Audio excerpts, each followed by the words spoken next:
Bueno, estamos hablando sobre el tema de nuestra mentalidad y cómo afecta, para bien o para mal, en el designio que Dios tiene para nosotros aquí en la tierra.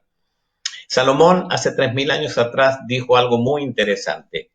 Tal cual es el pensamiento del hombre en su corazón, así es él. La palabra corazón está referida al subconsciente de la persona. Lo que en realidad está diciendo Salomón es tal cual es tu subconsciente, así tú eres. Porque todo lo que hay en el subconsciente es la materia prima con la cual vamos a edificar nuestra vida y también nuestro servicio al Señor. ¿Cómo se forma el subconsciente de una persona? Por improntas. Quiero que guarde esa palabrita impronta, porque tal vez después de esta reflexión usted va a usar mucho esa palabra. Hace muchos años atrás, un científico de apellido Laren hizo un experimento con un huevo de pato embrionado. Cuando el patito estaba a punto de romper el cascarón, él le ató una bota de mujer y cuando el patito rompió el cascarón, él arrastró y se sorprendió porque el patito no se fue donde la madre pata, sino se fue tras la bota. Él dijo, wow, estamos descubriendo algo muy importante. Al día siguiente, en una habitación vacía, puso al patito al medio, la bota en un rincón y la madre pata en otro rincón. ¿Dónde creen ustedes que se fue el patito? Exactamente, a la bota. Él dijo, vamos a seguir experimentando. Y con otro huevo de pato, cuando el patito rompió el cascarón, él dejó correr una pelotita de ping-pong y se dio cuenta que el patito, en vez de irse a la madre pata, se fue tras la pelotita de ping-pong. Y luego todo lo redondito, lo que parecía pelotita, lo seducía al patito. Esa es una impronta, el primer golpe a la mente. Puede ser una imagen, un modelo, una voz, una enseñanza, y van quedando como improntas en el subconsciente de la persona. Cuando hablamos de las improntas, tenemos que hablar de las secuencias de improntas que nosotros tenemos en la vida. Existe la impronta genética. Hace muchos años atrás yo estaba en Murcia, en una plaza, en la plaza central de Murcia, y yo no sé si a ustedes les ha pasado, pero me pareció como si yo hubiese estado antes ahí. Era la primera vez que yo estaba en esa ciudad. Y bueno, digo, qué plástico esto, parece que yo he estado aquí antes, porque como que conocía la plaza, los edificios y todo lo que allí había. Nosotros no creemos en la reencarnación, pero me acordé que mi abuelo era murciano y yo dije, mi abuelo ha tenido una fuerte experiencia acá y esto lo pasó genéticamente a sus próximas generaciones. Es lo único que me quedó por pensar. Bueno, después tenemos la impronta prenatal, todo lo que la madre sufre violentamente o lesiona algo, lo recibe el bebé que se está gestando en su vientre. Los bebés son tan inteligentes que los japoneses ya inventaron un sistema para enseñarles a hablar a los bebés en la panza, de manera que ya no por mucho tiempo más vamos a tener esa noticia de que los bebés están aprendiendo a hablar allí en la panza de la madre. Luego tenemos la impronta prenatal, la impronta en un estado alfa. En el estado alfa, la persona va de 1 a 5 o 6 años, donde el niño todo lo cree. Por eso cree en el Papá Noel, cigüeña, en el ratoncito Pérez, etcétera. Con los niños no hay que jugar, no hay que hacerles promesas que no vamos a cumplir, porque ellos están viendo todo. Viene impronta en el estado de la infancia, de la adolescencia, de la juventud, y así terminamos en nuestra edad adulta respondiendo a todas las improntas que nos han sido puestas en nuestro subconsciente. Terminamos siendo el reflejo de nuestros padres, de nuestros tutores, terminamos siendo el reflejo de la cultura del país donde nos hemos criado. Cuando yo estaba en las primarias en mi país, bueno, todos los lunes cantábamos el himno nacional y izaba un compañero nuestro la bandera de mi país. Y tenía 23, 24 años aproximadamente, estaba en Centroamérica, en República del Salvador, y me hicieron un recibimiento muy particular. Cuando yo puse el pie en umbral de ese salón donde se hacían las reuniones, me pusieron el himno nacional y la bandera de mi país. Como decimos acá en Argentina, salieron las medias. Pero yo me puse a pensar qué de mágico tiene esa bandera con 3 colores y una estrella, y qué de mágico tiene la música y la letra del himno nacional de mi país. Claro, me improntaron a mí en mi país, en Chile. Entonces eso produce ciertas sensaciones muy intensas en mi ser interior. No me emociono con el himno de Italia, no lo sé, no me emociono con el himno de Japón, porque no fue improntado, me dice, fui improntado en la República de Chile.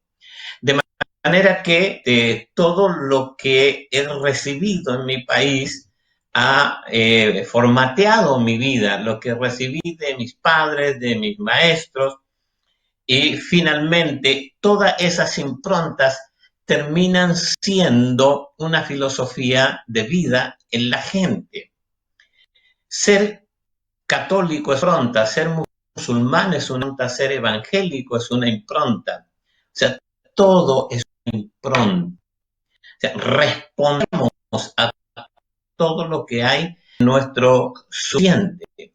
¿Cómo opera una verdad o cómo opera una mentira en la vida de la gente? De la misma forma, la verdad o la mentira entran por el consciente, pero luego lo que entra por el consciente tiene una reacción del subconsciente. Digo, por ejemplo, Dios no te ama y tú me dices, apóstol, ese es un chiste. En mi subconsciente hay otra información, sé que Dios me ama. Entonces, la verdad o la mentira entran por el consciente y lo que hay en el subconsciente reacciona a lo que entra por el consciente. Cuando hablamos de la mente, hablamos de 2 plataformas poderosísimas, el consciente y el subconsciente. Por eso, Salomón está diciendo, tal cual es el subconsciente o tal cual es el pensamiento del hombre en su corazón, tal es él. Lo que está diciendo lo que es la persona en el subconsciente, así es. Porque todo lo que hay en el subconsciente es la materia prima con la cual tú vas a edificar la vida. Entonces, luego tenemos que ir a una segunda etapa crítica y a veces traumática, y es romper todas las improntas negativas que hay en nuestro subconsciente. Es decir, el proceso es improntar la mente, hacer un análisis profundo con la habilidad del Espíritu Santo para ver cuáles son las improntas que no mutan con el consejo de Dios en nuestro ser interior y destruir esas improntas. Y luego reimprontar la mente. A ver, vamos al proceso otra vez. Improntar la mente, destruir improntas y reimprontar la mente. Por eso cuando Jesús dio su primer mensaje público, él abre su ministerio con una palabra. Él dijo a toda la multitud que le estaba escuchando, arrepentíos.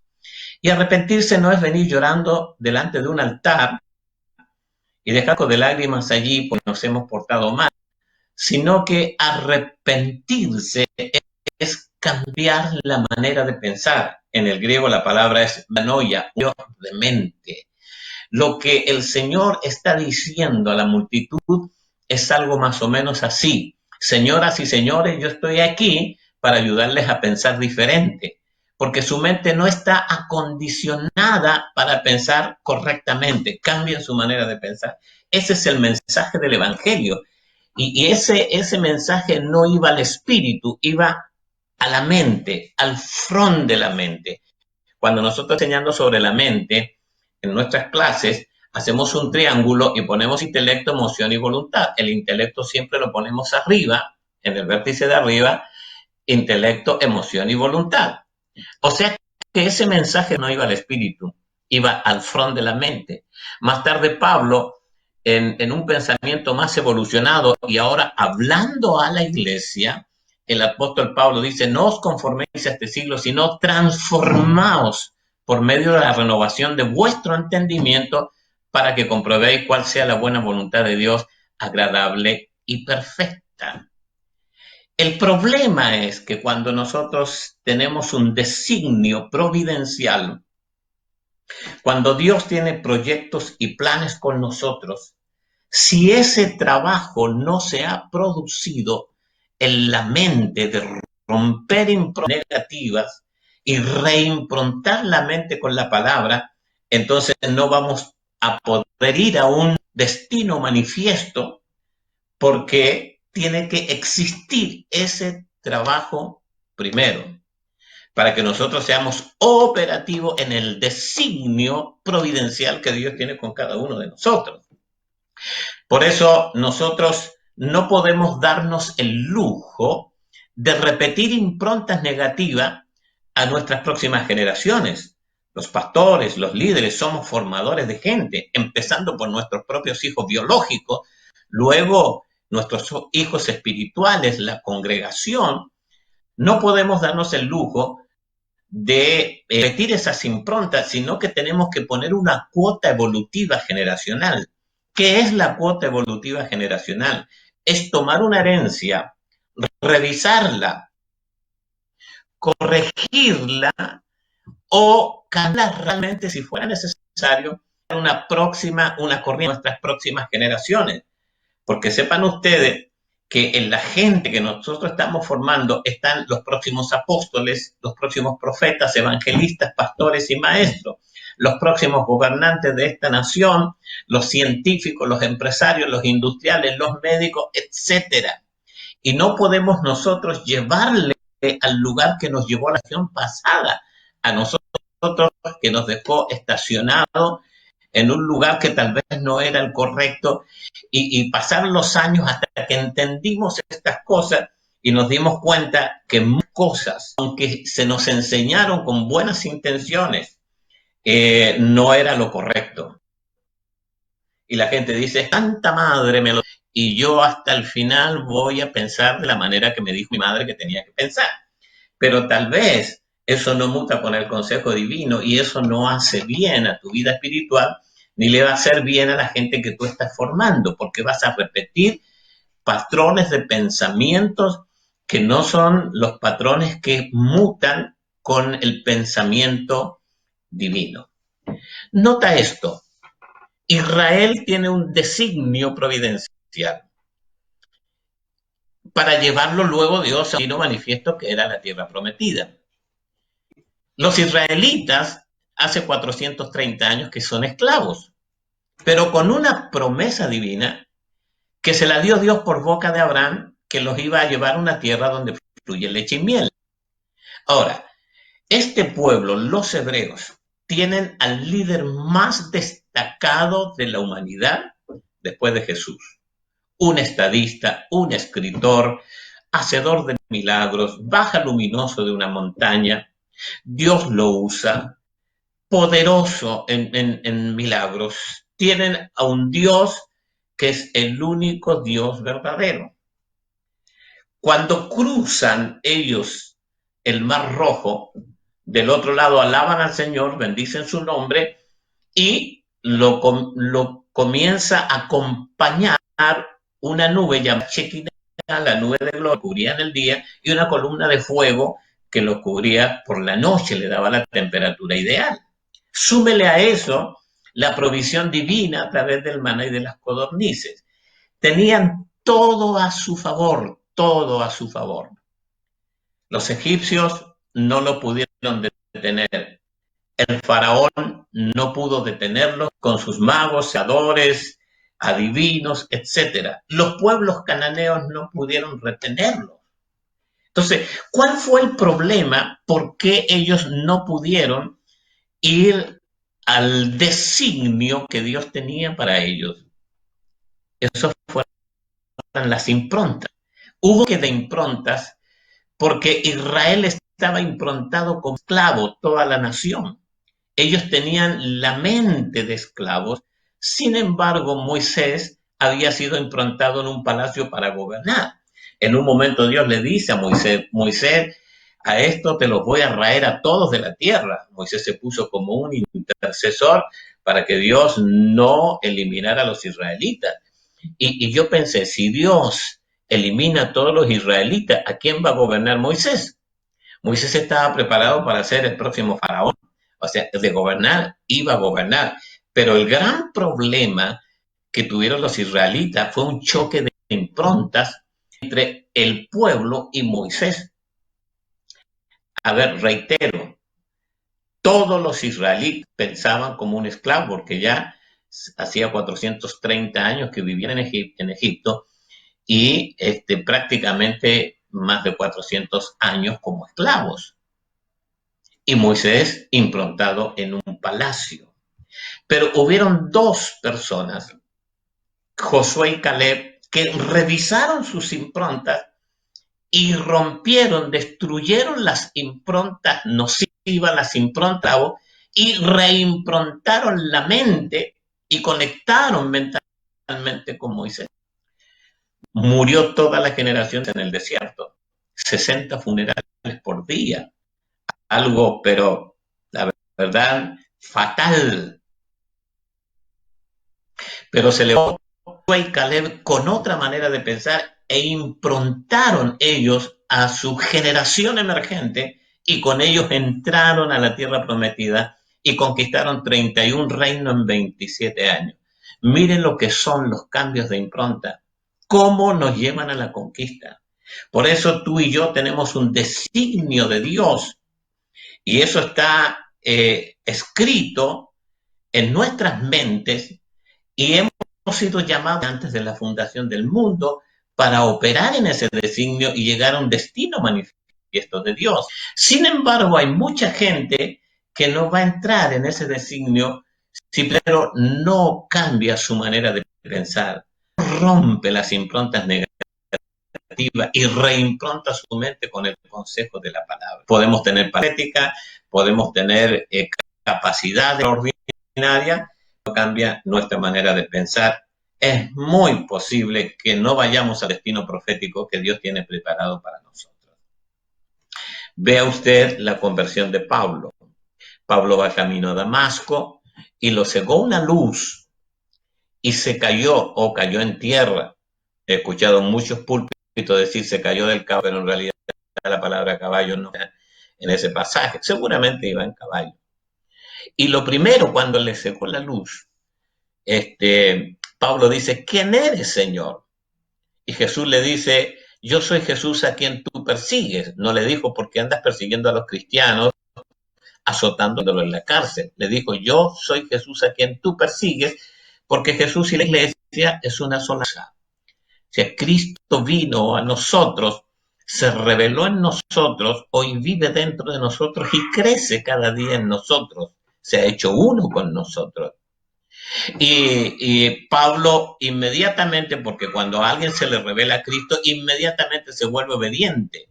Y Pablo dice, ¿qué haré, Señor? Y Jesús le dijo, vete a la ciudad, ahí se te dirá lo que tienes que hacer.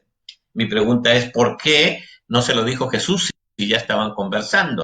Es que la ciudad estaba en la iglesia es la voz autorizada de Cristo en la palabra. Bueno, Pablo se convierte, Dios hace los convenientes para que Elías vaya y ore y le caigan las escamas de los ojos y pueda recuperar la vista.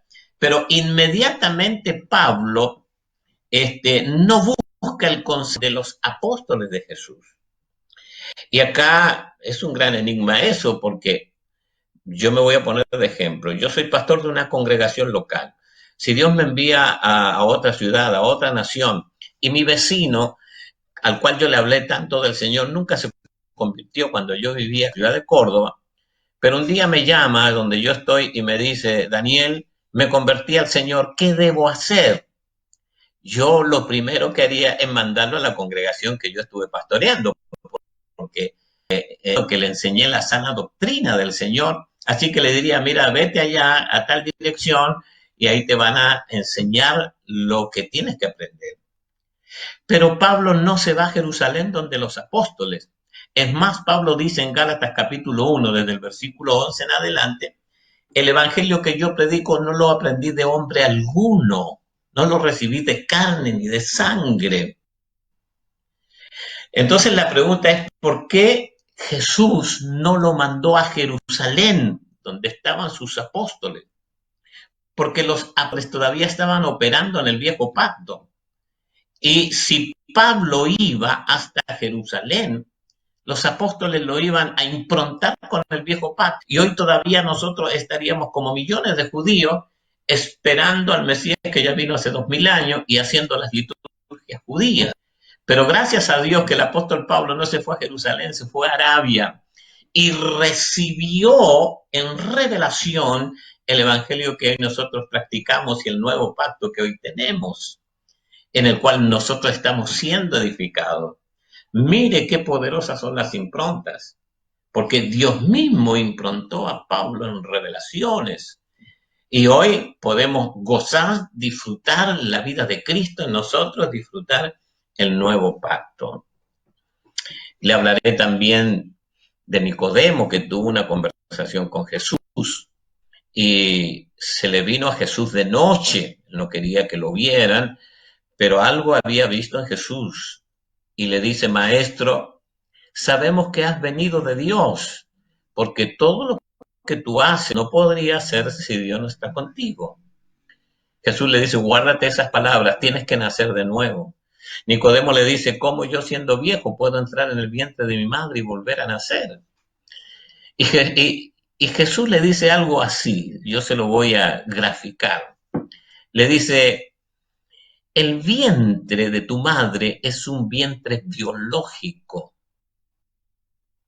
Necesitas un vientre biológico para aterrizar en la tierra como todo ser humano, porque todos nosotros aparecimos en la tierra por los 5 sentidos sensoriales, pero nuestra matriz original es Dios, todos salimos de Dios.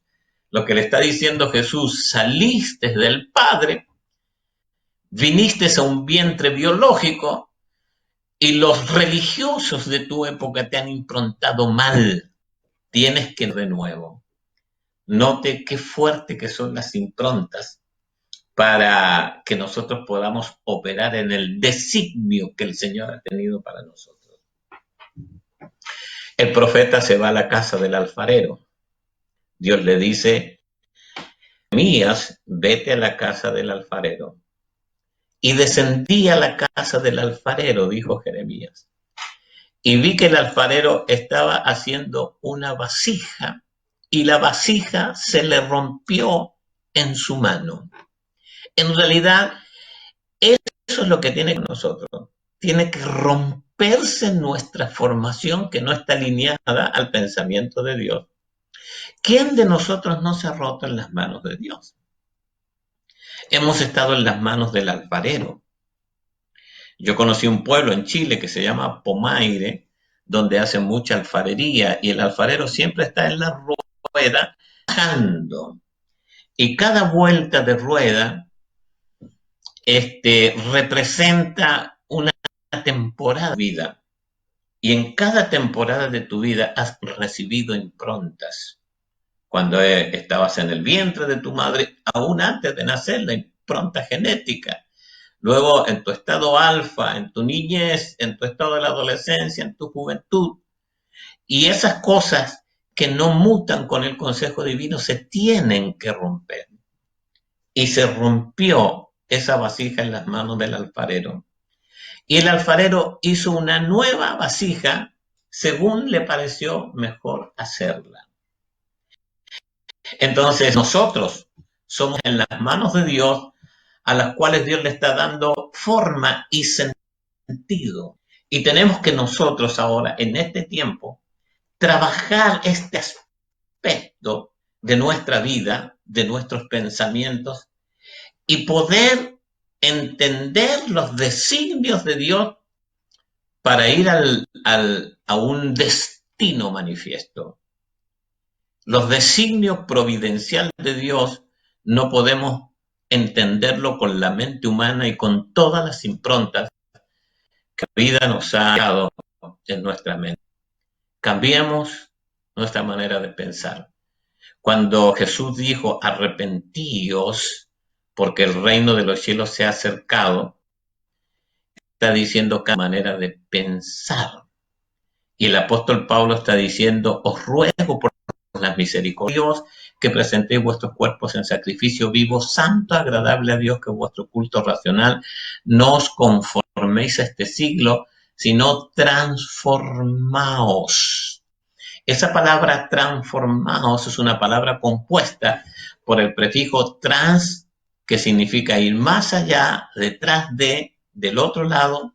La palabra forma, que es tu manera de pensar y de hacer las cosas. Y el sufijo sion, que te sugiere que hagas una acción para ir más allá de tu forma. De otra manera, dice el apóstol Pablo, no vas a poder entender la buena voluntad de Dios, agradable y perfecta. Querida gente linda, ha sido una alegría poder soltarles esta palabra. Quiero orar por ustedes. Espero haber sido bien recibido en esta transmisión, porque hemos tenido algunos inconvenientes técnicos. Ya luego voy a llamar por teléfono al técnico para ver si esto salió bien, pero desde ya los bendigo, déjenme orar por ustedes. Yo estoy cerrando mi participación. Padre, gracias. Aquí estamos los reunidos por Cristo Jesús, los que hemos sido lavados y redimidos por tu sangre preciosa. Señor, gracias porque como dijo el Pablo, que un día se reveló tu Hijo en él. Dice, pero cuando le agradó al Padre que me escogió desde el vientre de mi madre y me llamó con llamamiento santo, revelar a su Hijo en mí, esa experiencia en nuestro ser interior, en nuestro espíritu, la hemos tenido todos los que hemos entendido el designio de Dios para nuestra vida. A quienes bendigo esta tarde y te pido que esta palabra siga trabajando en la mente y luego pase al espíritu, porque si no entra en el óvulo del espíritu, nada nuevo se va a engendrar. Señor, tu palabra es el esperma divino, celestial, que tiene que meterse en el óvulo del espíritu para algo nuevo. Se viene un tiempo de gloria, de bendición para todos aquellos que conocen y operan en el designio providencial. Bendigo a toda la gente linda que nos ha escuchado, a aquellos que han estado pendientes de esta transmisión, en el nombre de tu Hijo Jesucristo. Amén.